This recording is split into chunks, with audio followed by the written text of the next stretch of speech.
What is up, everybody? Welcome back to the channel. If you're new here, thanks for tuning in.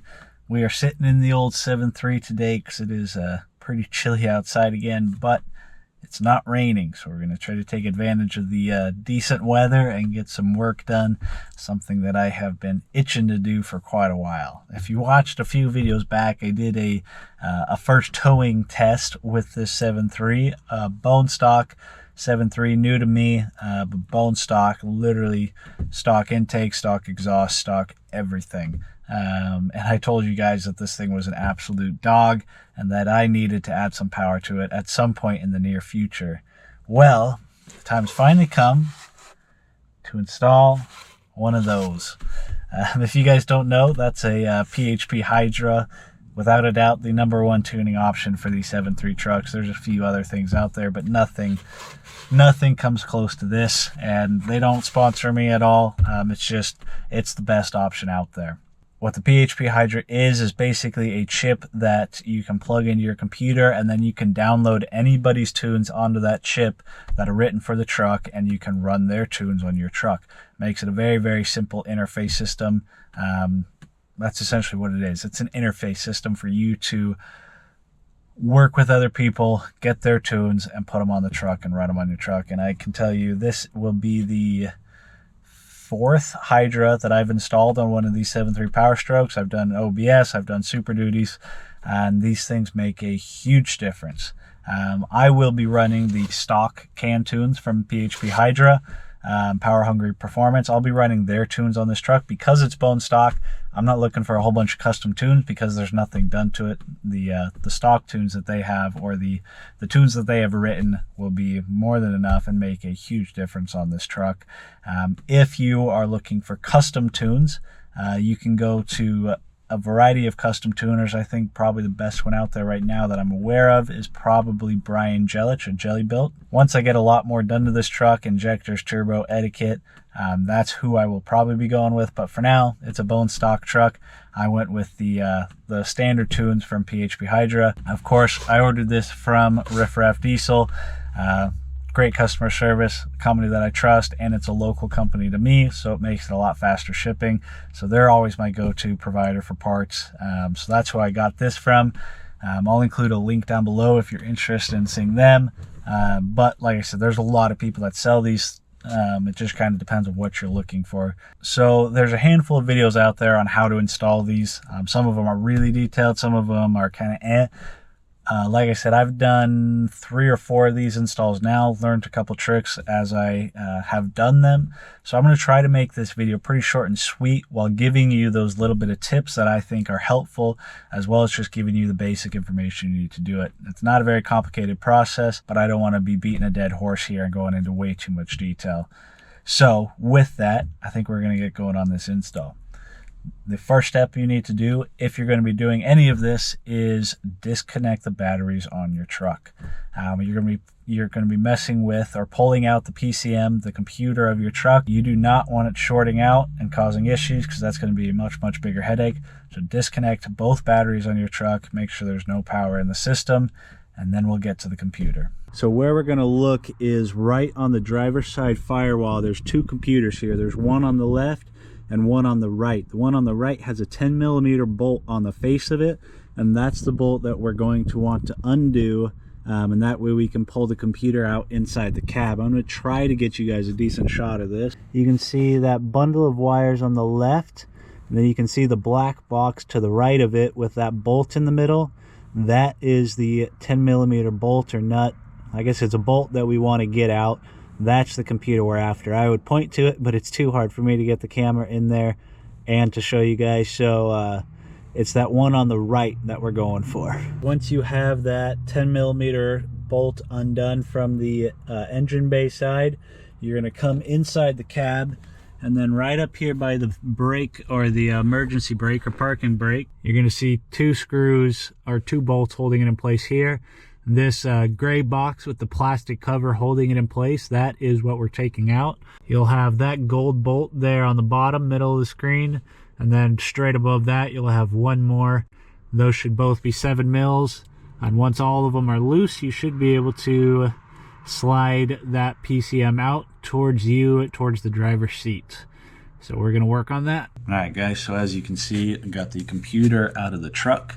One thing to keep in mind is when you're taking this out and putting it back in, this X goes towards the fender.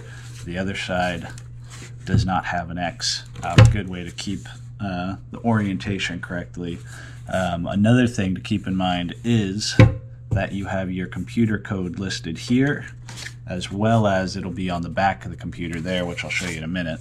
If you're going to be ordering custom tunes, say from Jelly Built, they are going to need, or at least if you want them to download them onto the chip beforehand, they are going to need this computer code. If this is sitting in the truck like it is here, plugged in, you can drop your phone down. You can use the camera to film, and you can see that computer code there, but it's pretty tight and hard to do. Most people end up just taking the computer out. It's one of those things that if you're going to take it out beforehand, you might as well download it all onto your stuff yourself. But if you can get your phone down there and get that computer code, that'll help you out a little bit to be able to order the custom tunes. Like I said, I'm not ordering the custom tunes, so I'm not worried about that. So we're just going to jump into this. So computer slides out just like this. Set that to the side. And then, like I was saying, you have your computer code there. Mine is an NVK3, which is actually the first time I've had one of these. I think all my other ones are NVK4s. Doesn't really matter, but that's another way to show it. So we are going to open this up, which I am using a 7/32 bit here. And these should all be the same length. Just don't lose any of them, obviously.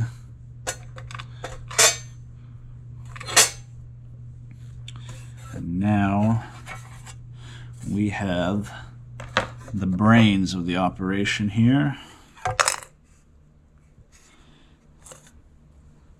Can set these aside. And here is where we're going to be hooking up the chip.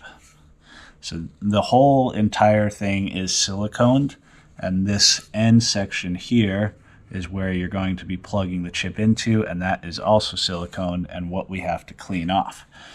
So if we open up the box that the Hydra comes in, that is the controller. You can set that to the side for now.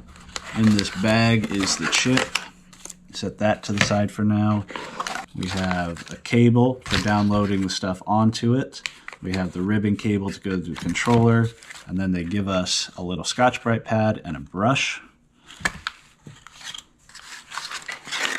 Set those to the side for now.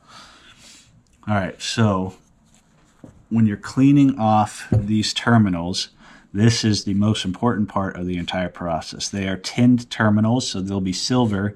Underneath that tinning is a copper, I believe it is. The most important thing is you need to clean it off, get all the silicone off so it can make a good connection, but you don't want to strip off all the tinning on the terminals, otherwise the chip's going to be a loose connection and you're going to have all sorts of issues. What I have found as one of the most important things to do is actually cleaning off the silicone between the terminals and using a small flathead screwdriver or something like this. I've seen some people use the corners of this brush that they provide, but using something small to clean in between the terminals, because otherwise you're going to be sanding down the terminals while you're trying to get the stuff in between the terminals, and you want the terminals to be the raised spot. So my trick is to use a very small flathead screwdriver, or you can use the corners of something like this, and to actually scrape the silicone in between each one of these terminals. So I'm going to scrape it and then see if I can show you guys kind of what that looks like. Once I get it clean between the terminals, then I'll probably use the Scotch-Brite and clean off down to the metal tinning itself.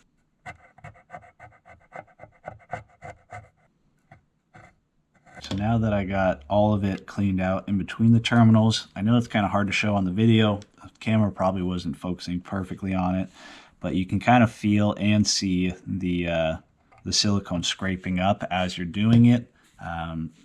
Now that I got it all clean between the terminals, now I'll come back in and use the Scotch-Brite pad to the Scotch-Brite pad to clean on top of the terminals. I don't want to use the scraper on top of the tinning because I don't want to scrape down too far. So now it's just going to be a little slow and steady, applying a little bit of pressure and going back and forth and cleaning off the remaining silicone on top of these terminals. And you'll be able to feel the silicone's kind of grippy, and so once you get it cleaned off, you'll be able to feel the difference between what has silicone and what doesn't. If you're sanding off the silicone and you start to see the copper showing through those terminals, stop. Don't go farther than that.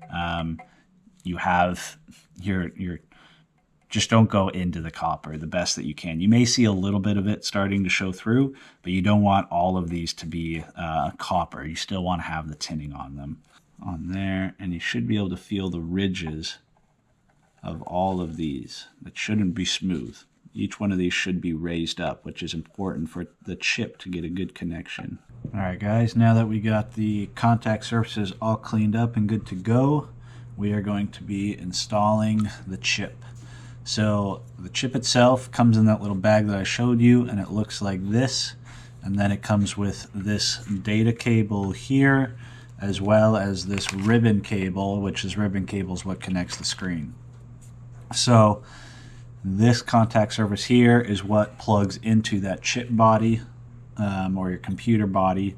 And then on the data cable, they provide a little bit of a hole there so that you can take a zip tie and secure this data cable in place. They used to not include these. You used to have to order these cables separately as an extension cable, but it looks like they now include them, which is a nice touch. And this allows you, if you ever need to change tunes down the road, you don't have to take everything back out and take the chip out. You can just plug right into it. I already downloaded my tunes to this chip. I'm not going to cover that in this video. If you guys would like me to show you guys how to do that in another video, let me know down in the comments below, and I can make a video specifically on that. But I didn't want to make this video longer than it needed to be. And then as far as plugging it in goes, it's pretty simple. Slots right in here, and then plugs onto that terminal that we just cleaned off. Just like that, seated nice and flush. And then we will take this data cable, or the ribbon cable. Both ends are the same, so it doesn't really matter. On this ribbon cable, you can see there's a slotted end on one side, the other side's flat. It lines up with the slot here on the chip. Nice and solid. You can pull out a little bit of slack, and the chip is installed. So now we can take the casing and put it back on. So now the last main thing we need to do before putting the computer back in is modify this cover a little bit. You guys might be able to see that the chip itself sticks out through the back of it a little bit, even with it sitting all the way flush. And so what we need to do is take this cover and notch out the back here so that the chip sits flush. Another thing that I like to do is I like to actually take a piece of duct tape and go over the back of this. One thing you really do not want is this chip wiggling around while you're driving, because if it disconnects while you're driving and the truck's running, it's a very good chance of shorting out your PCM. So nice little piece of reinsurance is to take a piece of tape and just go over the top of this to hold it nice and flush and tight inside there so it doesn't have the chance of wiggling. So I'm going to go ahead and do that, and then I'll show you guys what it looks like when I'm done, and then we'll put it back in the truck. Case is back on, as you can tell, and there is a look at the trim in the back so you can get the cables and the chip out. Nothing too big, just enough to give that chip a little bit of clearance so it doesn't get jammed in there. You don't want to compress it in there. So that's as much as it looks like, not a whole lot. So again, remember the X goes towards the fender, which is the same side as these clips here on the back that those bolts go to.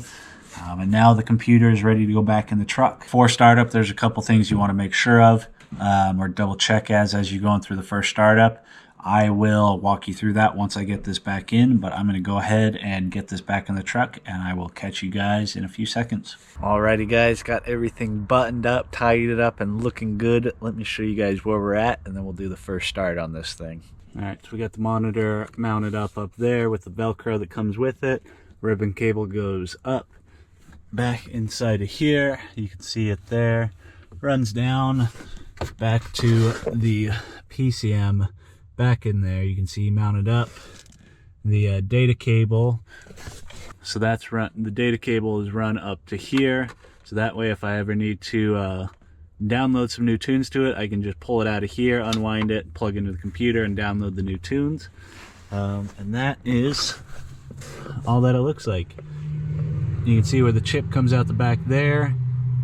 Cables come out the back there, and it's mounted back in place just as it was. So now it is time to fire this puppy up, and I will give you guys the warning signs and things to look for when you're doing so on your rig. Alright guys, so chip installed, everything's back together. There's one main thing to keep in mind when you're doing that first start, and that is when you go to put the key in and turn it to the run position or the on position, normally your truck will give you a wait to start light if everything's working correctly.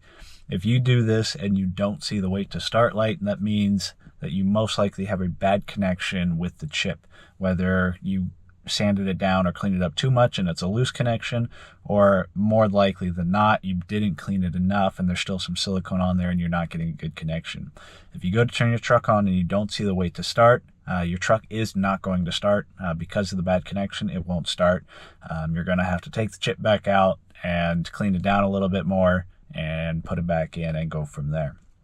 So that's kind of the number one thing, and the number one problem I think that most people have with these is not getting that wait to start because of a bad connection. So we're going to go ahead and give this thing a test fire and see how we did on the connection with this truck. First step, you can see the wait to start light came on there, which is a good sign. We'll give it a minute, and we'll give it a fire.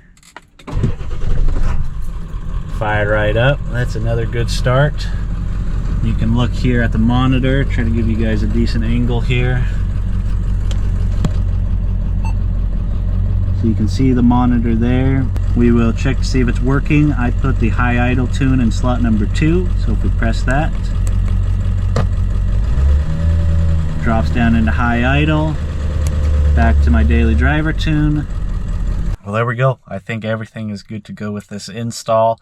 I will save my driving impressions for another video. I'm sure this video is going to get long enough. I can tell you from my past experience with these trucks that tuning alone on a bare stock truck makes a huge difference. I mean, it completely changes the truck. Drivability wise, it is a huge improvement. So I'm very excited to have this thing installed. I think it'll make this truck much more enjoyable to just daily drive and to work with and tow with. I think that's kind of it for this video. I'm hoping the video is not too long. I wanted to try to cover all the main detailed stuff without going into crazy detail. Pretty simple process. It's a little hairy if you've never done this before. Little stressful doing this because obviously this is the main computer for your truck, but don't be too concerned. It's not very complicated. Just take your time, do things slowly, and you'll be good to go. It's not a very hard process to do. If you guys are looking to kind of take your truck up just to that next level without going crazy, this is a phenomenal option. I know there's people out there, a lot of people out there that don't really want to tune their trucks because they don't want to stress it out more and really lower the life of it or break things or ruin their transmission. I'll give my advice that I've given to a lot of people is this is a bone stock truck. I'm not looking to make gobs and gobs of power out of it right now. And so my advice to you guys, if you guys are kind of in the similar situation where you just kind of want to just make your truck a little more drivable and function a little bit better and tow better, work better, is go this route. Get one of these chips and don't download hot tunes onto it. I told you guys I have 4 tunes on this truck. I have the bone stock file, drives just like stock. I have the high idle to help with warming it up. I have a 80 horsepower daily driver tune, which is kind of middle of the road if you're looking at all the tunes. And then I have a 65 or 60 horsepower towing tune, which changes the shifting of it a little bit. So if I'm towing heavy, I can have the advantage of a little bit more power and better shifting. And that's it. I'm not downloading the really hot extreme tunes. They have race tunes, they have extreme tunes. It's not exactly what I'm after right now. I'm going for longevity, functionality, and just better driving of the truck. So if I don't download those tunes onto the chip, I'm not tempted with using them. If they're on there, I guarantee you guys are going to be tempted with, oh, I'm just gonna turn it up for a little bit and play around and see how it feels. If you don't want to break your truck, just don't put the tunes on there. Don't give yourself the option. Once it's on there, you're probably not going to really want to have to go back and re-download everything. So that's my advice. That's what I do. That's what I did on this truck. Only put the tunes on that I think I want to stay with. So I think that's a pretty good stopping point for this video. I am very excited to be driving with this thing with the new tunes on it. I think it'll make a world of difference. So hopefully you guys found this video useful. If you guys are brand new to these trucks, hopefully you found it useful. If you guys did, or if you guys made it this far in the video in general, do me a solid and hit the thumbs up button down below. It makes a huge difference on the channel. The more you guys give the thumbs up, the more YouTube shares this video with other people that might be interested in this content, and the more the channel grows. The more the channel grows, the more videos that I can bring to you guys. So do me a huge favor, hit the thumbs up. That is the best way to support the channel. If you guys have any tips or tricks or questions about any of this install stuff, feel free to leave them down in the comments below. And like I said earlier, or I think I might have said earlier, if you guys are interested in a video on how to download tunes onto these chips, I'm more than happy to make a video on that. It'll be a video of its own. It'll take a little bit of time. It's not super complicated, but it does have its quirks. So if you guys are interested in knowing how to download these tunes, or either custom tunes or the stock tunes from PHP, let me know down below if you want to see one of those videos. I'm happy to make it, but I didn't want to add that into this video and make it even longer. I got a lot of stuff coming. Just got another box in the mail for some more parts for this truck, something that I'm excited to put on. Not a power performance, but cosmetically, it'll make a very nice improvement to this truck. So I'll probably be putting that on sometime in the next week or so, and I'll be doing another video on that. So if you're not subscribed and you want to see the build progress of this truck, go ahead, hit the subscribe button down below. I'd love to have you guys tag along. To all my current subscribers, thanks again for tuning in. I'll catch you guys on the next video.